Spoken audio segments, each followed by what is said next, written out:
Dans cette section, nous allons découvrir ce qu'est une API et pourquoi elle est aujourd'hui indispensable dans le développement informatique. L'objectif n'est pas encore d'écrire du code, mais de bien comprendre les concepts avant de passer à la pratique avec Python. Dans le monde réel, les applications ne fonctionnent jamais seules. Elles ont besoin d'échanger des données entre elles, souvent à travers Internet. Les API permettent justement de rendre ces échanges possibles de manière standard et sécurisée. Une API est une interface qui permet à une application de communiquer avec une autre application. Concrètement, on envoie une requête à une API et on reçoit une réponse contenant des données ou un résultat. Ici, on voit un schéma très simple. Une application cliente envoie une requête HTTP à une API. L'API traite la demande côté serveur, puis renvoie une réponse au client. C'est ce mécanisme que nous allons exploiter avec Python. Une bonne façon de comprendre une API est de le comparer à un restaurant. Le client passe une commande, la cuisine prépare le plat et le serveur apporte le résultat. L'API joue exactement le rôle du serveur. Les API sont partout dans notre quotidien, même si on ne se rend pas compte. Quand vous consultez la météo, effectuez un paiement en ligne ou utilisez une carte de géolocalisation, vous utilisez des API. Python est très souvent utilisé pour consommer des API. Il envoie des requêtes HTTP et reçoit des données structurées, généralement au format JSON. Python permet ensuite de traiter ces données facilement. Maintenant que nous comprenons ce qu'est une API, nous allons passer à la pratique. Dans la prochaine lecture, nous verrons comment effectuer des appels HTTP avec Python à l'aide du module Request. Maintenant que nous comprenons ce qu'est une API, nous allons passer à la pratique. Dans cette lecture, nous allons apprendre à faire un premier appel HTTP depuis Python pour récupérer des données depuis une API. L'objectif n'est pas encore de traiter des données complexes, mais de comprendre le mécanisme. Envoyer une requête et recevoir une réponse. Le module Request n'est pas inclus par défaut dans Python. Il suffit de l'installer une seule fois avec la commande qu'on va le voir ensemble. Sur le terminal CMD, je tape Python -m pipe install request.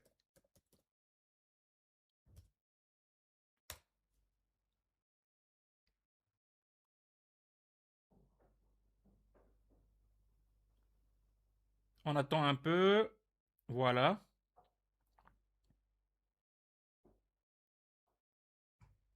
L'installation a été bien réussie. Une fois installé, on pourra l'utiliser dans tous nos projets Python. On est de nouveau sur Visual Studio Code.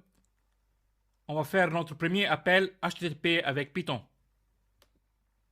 On va créer un nouveau fichier Python. Première chose à faire, c'est de faire import request. On le voit bien. Je vais définir une URL publique. URL de l'API. Je vais créer une variable URL égale. Je vais choisir par exemple https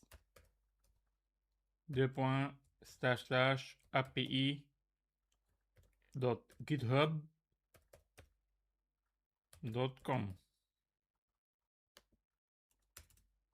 Je vais mettre des commentaires toujours. Envoi d'une requête HTTP GET. Tout simplement, on va faire response égale request.get URL. En gros, on a bien défini l'URL de l'API qu'on veut appeler. La méthode GET permet d'envoyer une requête HTTP de type GET. L'API nous renvoie une réponse avec un code de statut et des données. Je veux afficher le statut de la réponse.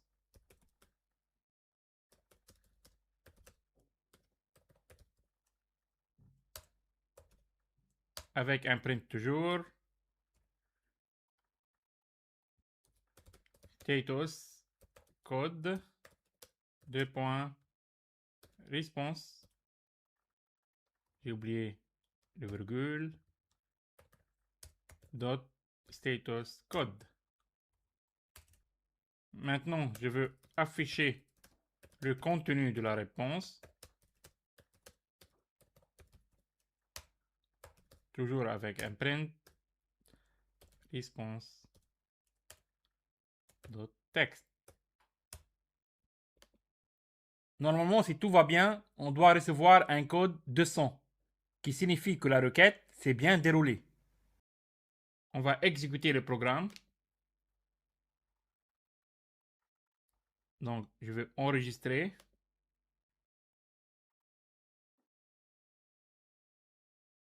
On va regarder qu'est-ce qui a passé. On voit bien ici qu'on a reçu un status code égale 200, c'est-à-dire que l'appel a été bien réussi et le contenu, c'est un JSON qu'on reçoit. Donc, dans cette lecture, nous avons vu comment effectuer un premier appel HTTP avec Python. Dans la prochaine lecture, nous verrons comment manipuler les données JSON renvoyées par une API. Dans la lecture précédente, nous avons appris à appeler une API avec Python et à récupérer une réponse HTTP. Dans cette lecture, nous allons nous concentrer sur le contenu de cette réponse. La plupart des API renvoient des données au format JSON. Et l'objectif ici est d'apprendre à lire, comprendre et manipuler ces données en Python. Si vous vous souvenez qu'on a exécuté ce programme, on a récupéré un JSON. Donc je vais faire copier. Je veux aller sur un site JSONLint pour valider et formater le JSON. Donc là, je suis sur le site JSONLint. Je fais CTRL-V.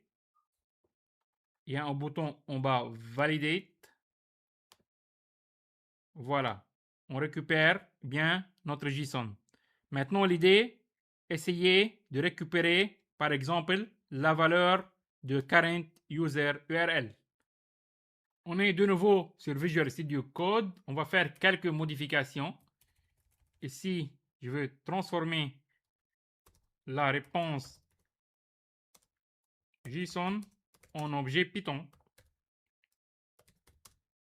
Donc, en dictionnaire. Je veux déclarer une variable, par exemple, data égale response.json. C'est bien la méthode JSON qui permet de transformer automatiquement la réponse de l'API en objet Python. En général, on obtient un dictionnaire ou une liste de dictionnaires. Maintenant, pour accéder à une propriété, je vais faire par exemple print data et je veux utiliser le nom current user URL. On va exécuter le programme maintenant, mais avant, je vais faire un clear sur le terminal.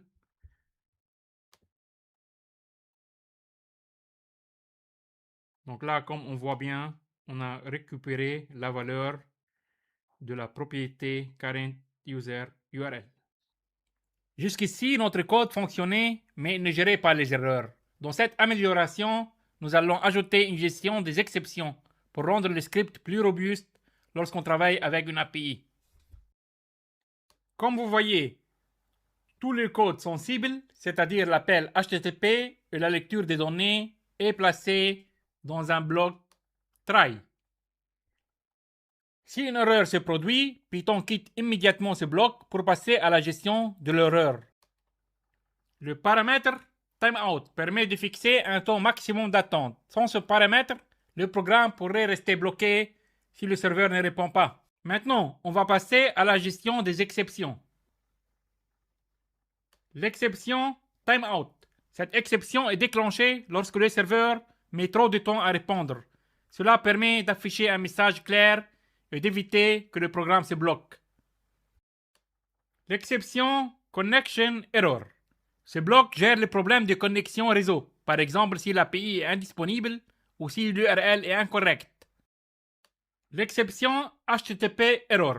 Cette exception est levée lorsque le serveur répond avec un code HTTP d'erreur, comme 404 ou 500. Elle permet de savoir que la requête a bien atteint le serveur, mais que quelque chose s'est mal passé. Ce dernier bloc, c'est pour gérer l'exception Request Exception.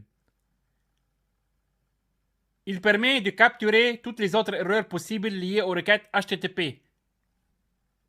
C'est une sécurité supplémentaire pour éviter que le programme plante. On a oublié l'explication des response.raise for status. Cette ligne permet de vérifier automatiquement si la réponse HTTP contient une erreur. Concrètement, si le serveur renvoie un code de statut compris entre 400 et 599, Python déclenche une exception. Cela évite de devoir tester manuellement tous les codes HTTP possibles. Grâce à ces blocs try et except, notre code est maintenant capable de gérer les erreurs réseau proprement, ce qui est indispensable dans un vrai projet. Dans cette lecture, nous allons prendre un peu de recul. Nous avons déjà vu comment appeler une API, manipuler les données JSON et gérer les erreurs. L'objectif ici est de comprendre la démarche globale à suivre lorsqu'on travaille avec une API dans un vrai projet. Lorsqu'on consomme une API, on retrouve toujours les mêmes grandes étapes. On commence par lire la documentation, puis on envoie une requête HTTP, on vérifie la réponse, on lit les données JSON, on les traite et on gère les erreurs.